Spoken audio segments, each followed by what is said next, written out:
సూర్యాపేట జిల్లా పెన్పహాడ్ మండలం మహమ్మదాపురం గ్రామంలో ఎన్నికల ప్రచారం వేడెక్కింది. హోంగార్డ్ ఉద్యోగానికి రాజీనామా చేసి సర్పంచ్ పదవికి పోటీకి దిగిన కాంగ్రెస్ అభ్యర్థి సముద్రాల రేణుక కిరణ్ కుమార్ ప్రచారంలో వేడి పెంచుతున్నారు.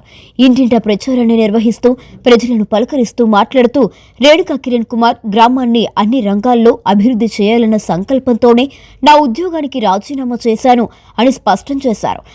లేడీ పర్స్ గుర్తుపై ఓటేయండి, గెలిపించండి, మహమ్మదాపురం అభివృద్ధి వేగం పెంచుదాం అని ఓటర్లను అభ్యర్థించారు. కాంగ్రెస్ ప్రభుత్వం ప్రజల సంక్షేమానికి కట్టుబడి ఉందని, ఇందిరమ్మ ఇళ్లు, ఉచిత విద్యుత్, పాత పథకాల పునరుద్ధరణ వంటి కార్యక్రమాలతో గ్రామ ప్రజలకు మేలు చేస్తానని కూడా తెలిపారు. ప్రజల సమస్యల పరిష్కారానికి ఎప్పుడు అందుబాటులో ఉంటాను, గ్రామ సేవే నా లక్ష్యం అని రేణుక కిరణ్ కుమార్ భరోసా ఇచ్చారు. మహమ్మదాపురంలో కాంగ్రెస్ అభ్యర్థి ప్రచారం ఊపందుకోవడంతో గ్రామ రాజకీయాలు మరింత రసవత్తరంగా మారాయి. సముద్రాల రేణుక, మా హస్బెండ్ పేరు కిరణ్ కుమార్. మేము సర్పంచ్ పదవికి పోటీ చేస్తున్నాం. బీజేపీ పార్టీ బలపరిచిన కాంగ్రెస్ పార్టీ తరఫున చేస్తున్నాము. మా గుర్తు లేడీ పర్స్ వచ్చింది, 5వ నెంబరు. మేము ప్రజాసేవ చేయడానికి మా భర్త హస్బెండ్ హోంగార్డ్ జాబ్ చేస్తున్నా కూడా దాన్ని కూడా వదిలేసి అభివృద్ధి ప్రజలకు ఏదైనా మంచి చేద్దాం అనుకొని జాబ్ వదిలేసి కూడా వచ్చేసినాము. హైదరాబాద్ లో ఉండే వాళ్ళం ఇక్కడికి వచ్చేసినాం. కిరణ్ కుమార్, మా ఊరు మమదాపురం, పెన్మాడ్ మండలం, సూర్యాపేట జిల్లా. మా మమదాపురం గ్రామానికి జనరల్ మహిళా రిజర్వేషన్ వచ్చింది. ఆ రిజర్వేషన్లో మా భార్యని సముద్రాల రేణుకని సర్పంచ్ అభ్యర్థిగా బీజేపీ బలపరిచిన కాంగ్రెస్ పార్టీ అభ్యర్థిగా నిలబెట్టినాము. మా గుర్తు వచ్చేసి లేడీ పర్స్ గుర్తొచ్చింది. గత 15 సంవత్సరాల క్రితం నుంచి నేను మమదాపురం ప్రజలకు సేవ చేస్తూనే ఉన్నాను.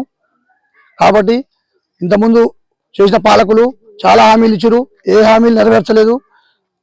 గత పాలకులు మన ఎస్సీ కాలనీలో 5 years బ్యాక్ మేము ఒక ల్యాండ్ కావాలంటే ఒక కుంట ల్యాండ్ కూడా ఇచ్చిన వాళ్ళకు, ఒక ముత్యాలమ్మ గుడి కడతంటే, కానీ ఇంతవరకు దాన్ని ఒక 1% కూడా దాన్ని డెవలప్మెంట్ చేయలేదు.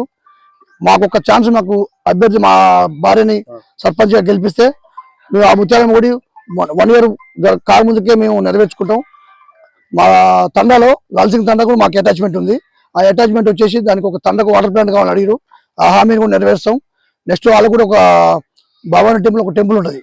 ఆ టెంపుల్ కూడా అంతమంది గత పాలకులు వాళ్ళు చెప్పిన వాళ్ళు కూడా ఏం చేయలేదు. కానీ మనం నెక్స్ట్ ఆగస్టులో వాళ్ళ టెంపుల్ ఓపెనింగ్ ఉంటుంది. వాళ్ళు నెక్స్ట్ ఎండాకాలం వరకు, వాళ్ళు ఆగస్టు వరకు ఏదో పండుగ ఉంటుందంట. ఆ పండుగ వరకు మనం కట్టించి నెరవేర్చని చెప్పి వాళ్ళు హామీ ఇచ్చినాం. రెండోది SRSP కాలువ ఉంది. ఆ కాలువ నీళ్ళు మాకు ఒక 1 to 2 lakhs మధ్య ఖర్చు పెడితే అది మొత్తం మనకు సస్యవాలి, మా పొలాలన్నీ సస్యవాలి అవుతాయి. కానీ ఇంతవరకు వాళ్ళు ఎవరు పెట్టలేదు, ఏం చేయలేదు.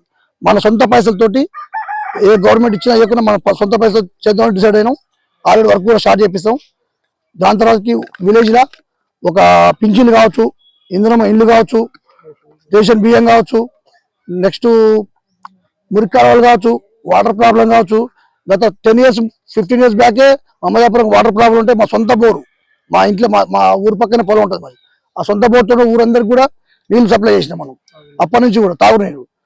ఇప్పుడు కూడా గవర్నమెంట్ మన ఫండ్స్ వచ్చినా రాకున్నా నా సొంత ఖర్చుతో ఏదైనా చేయడానికి సిద్ధంగా ఉన్నాం మేము. నేను ఆల్రెడీ హైదరాబాద్ హోంగార్డ్ చేస్తుంటా.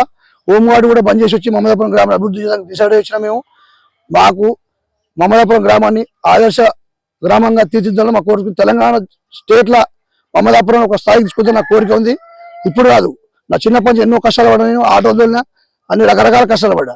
విలేజ్లో ఎవరు లేని వాళ్ళు నాకు తెలుసు, ఎవరు ఉన్నోళ్ళు తెలుసు. కానీ లేని వాళ్ళు ఎవరు పట్టుకోలేదు ఇంతవరకు. ఎవరు ఉన్నోళ్ళ కాడికి పోయి ఉన్నోళ్ళకి సేవలు చేస్తుంది తప్ప ఉన్నోనే బాగు చేస్తుంది. లేని వాళ్ళ కాడికి వచ్చి ఎవరు చేస్తూ లేడు. కాబట్టి నాకైతే 100% మా ఊరు మమదాపురం పేదలకు చేయాలని నాకు కోరిక ఉంది. చేసి నిరూపిస్తాను నేను. కాబట్టి ఒక్కసారి లేడీ పర్స్ గుర్తుకు ఓటేసి మమదాపురం ప్రజలను ఆశీర్వదిస్తారని కోరుకుంటున్నాను.